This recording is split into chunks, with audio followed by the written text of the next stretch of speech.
You'll notice on Canadian Protein, we're offering more sales. There's a reason why we're offering more sales. We're driving traffic. It's a price conscious market these days, right? And we need to take notice if we're still going to sell the same amount of product and grow the business. Had a question come in on, I think this was Instagram. I don't remember. Recently, some food companies and furniture companies have slashed down their prices and are being marketed as disruptors in the industry. How can they afford this when inflation just went up? And do you feel this can truly be regarded as disrupting the market? And is it a smart move? So we talk about this with Canadian Protein during this point in time in the market when people are very price sensitive. It makes sense to adjust your pricing model with, say, more discounts, maybe lost leaders, things like that. So from my perspective, when this person is asking, does it make sense for them to do that? Potentially, yeah. I don't know what the context is of what they're doing. Are they marking things down for loss leader purposes? Are they marking things down in terms of, trying to get foot traffic through the door to sell other things? Costco will do this routinely, right? Well, they'll bring certain things in, place them certain places in the store where you're walking by, and they'll try to drive traffic. Or even the hot dog situation. Their hot dogs haven't moved in price. It's still $1.50, and they arguably lose money on the hot dogs, right? They just get people through the fucking door, right?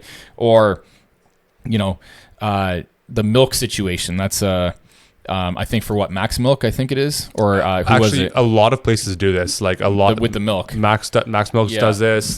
Shoppers does this. Some grocery stores do it. And you knew this back in the day for Shoppers Drug Mart, what they were paying for milk and what they sold milk for to get people through the door. I worked there probably 10 to 15 years ago now. I don't even remember how. Probably 15 years ago. And that was when it was all the time $3.99, but the store bought it 15 years ago. The store bought it for like $7. See? Yeah. It got you through the door, and then they knew if they put that milk at the back of the store, literally the farthest point from the door, the farthest point for the door, you're walking through everything. You're going to more than likely buy something else. They're going to make up to $3. Yeah. So, and that's why they have a cosmetic section in the front, because that shit's 90% margin. Exactly.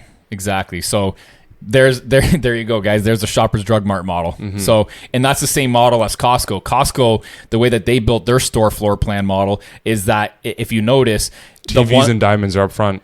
Yeah, sure. Like the high price models, they're up front. However, everything is never in the same spot. You're going on a fucking wild goose chase in Costco, and they want you to do that because what they don't want is you beelining it to that same product every single time you're in Costco. They want you walking through everything to find that exact product.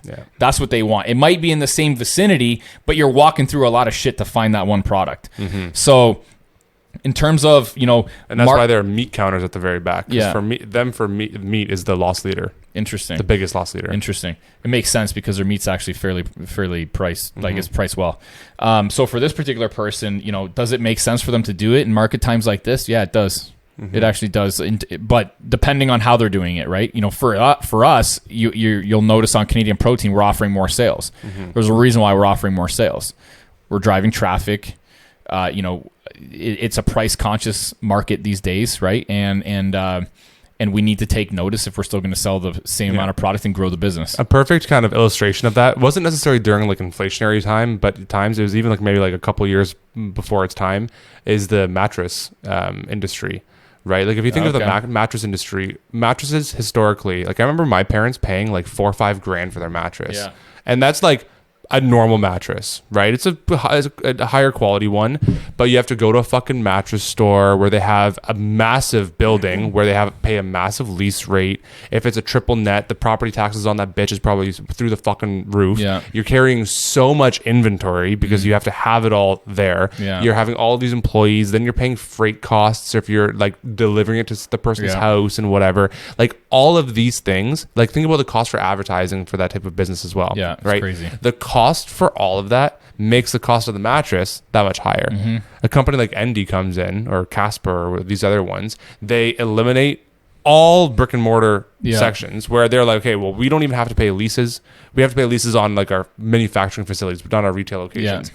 Like we have no retail locations. From that, we have no retail employees. We can eliminate a lot of these costs from the brick and mortar. We'll ship it directly to you, but to make shipping so fucking cheap compared to freight costs is that we'll put it in a fucking box. We'll find a way to take your entire king size mattress and put it in a box like the size of this table, and freight is 1/4 of the price. Yeah. And they're like, yeah, okay, we'll ship it to you, like no problem. And like one individual can fucking carry that mattress into their house. Yeah. Right? Huge. And so all of a sudden you have a mattress that's the quality would have been $3,000-$4,000 before. Now it's $800, $900. Yeah. Huge advantage. But, yeah, I mean, loss leaders, market conditions. I don't think that they're necessarily trying to be disruptors. What I think why they're being labeled as disruptors might be the simple fact that they're shaving their margins to maintain competitiveness in a market that's price conscious. So, I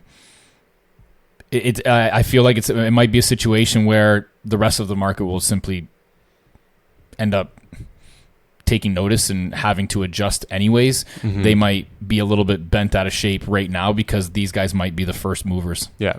Well, in booming economies where money is very cheap and everything's going up in value, the companies that do very well, like Louis Vuitton and these like luxury companies, always record record profits. You have, for example, things like Peloton, which fucking went through the fucking roof, and those bikes were like $3,500 or whatever. Yeah.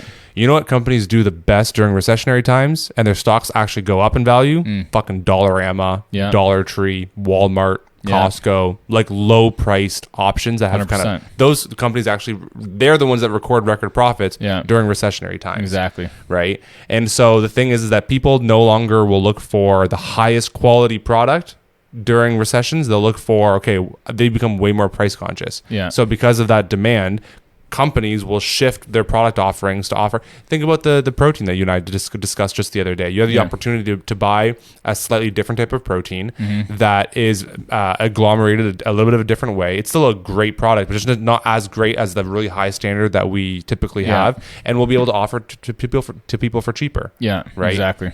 For the ones that are really price conscious, we'll be able to. I'm fucking stuttering like crazy. We'll be able to say, hey, here's a great option for you. Exactly.